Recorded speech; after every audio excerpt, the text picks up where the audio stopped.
Salut à tous les amis, j'espère que vous allez bien. On se retrouve donc ce soir pour le débrief entre le Barça et l'Inter de Milan. Match aller à Montjuïc qui s'est terminé sur le score de 3-3. Bon, il y a beaucoup de choses à dire sur ce match. Je vous mets les 11 des deux équipes. C'était le 11 mis en place par Hansi Flick lors de la Copa del Rey. Donc il n'y avait pas de surprise côté Barça. Côté Inter, là aussi c'était l'équipe de gala avec Marcus Thuram et Lautaro en attaque.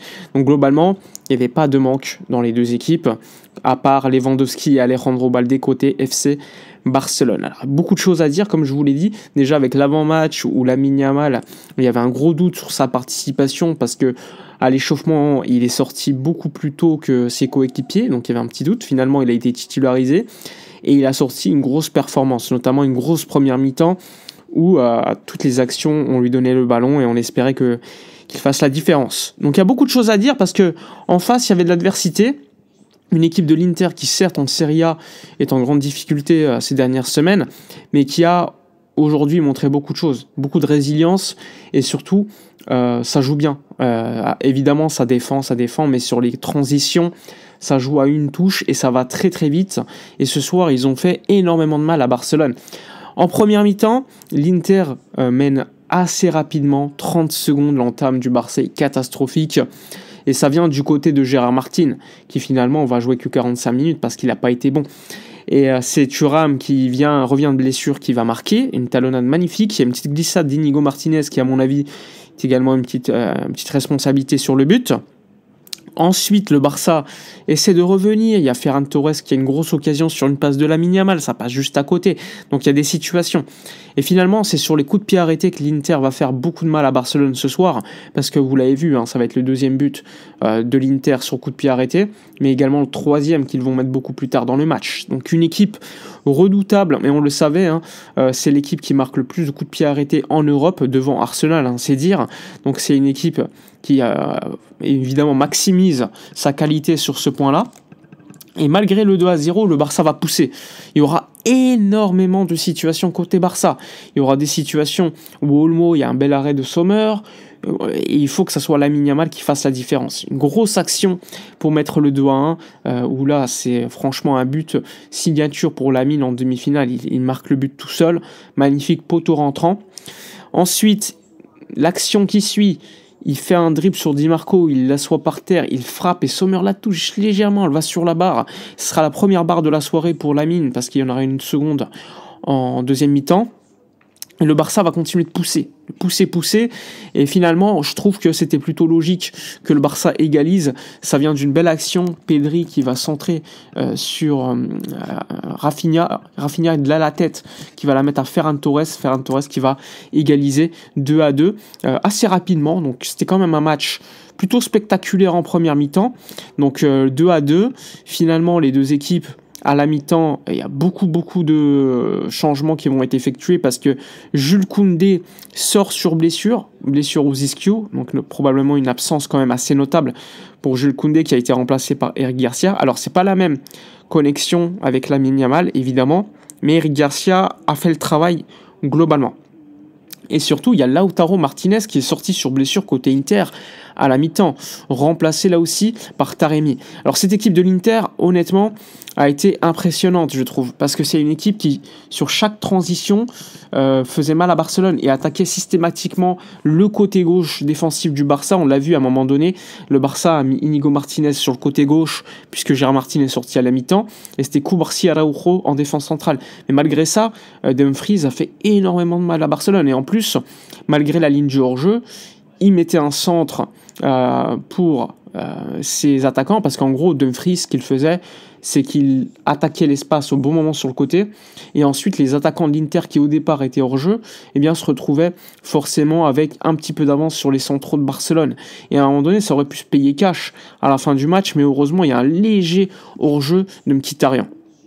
Donc le Barça aura beaucoup de situations en seconde mi-temps, beaucoup moins de situations claires, même si je trouve que l'Inter en seconde mi-temps a été un peu mieux que le Barça. Il y a eu beaucoup de situations de transition où franchement l'équipe de l'Inter était impressionnante. C'est finalement l'Inter qui, sur coup de pied arrêté, comme je vous l'ai dit tout à l'heure, va marquer ce 3e but, où là, cette fois-ci, c'est Dani Olmo qui se fait manger par Dumfries, qui va mettre un doublé ce soir. C'est le MVP du match d'ailleurs, et je pense que c'est mérité, il a fait énormément de mal, et je pense que le retour d'Alejandro Balde va vraiment nous faire du bien, parce que là, c'est quand même compliqué à ce niveau-là, quand tu as des joueurs qui ne jouent pas à leur poste, et surtout quand tu as autant de blessures.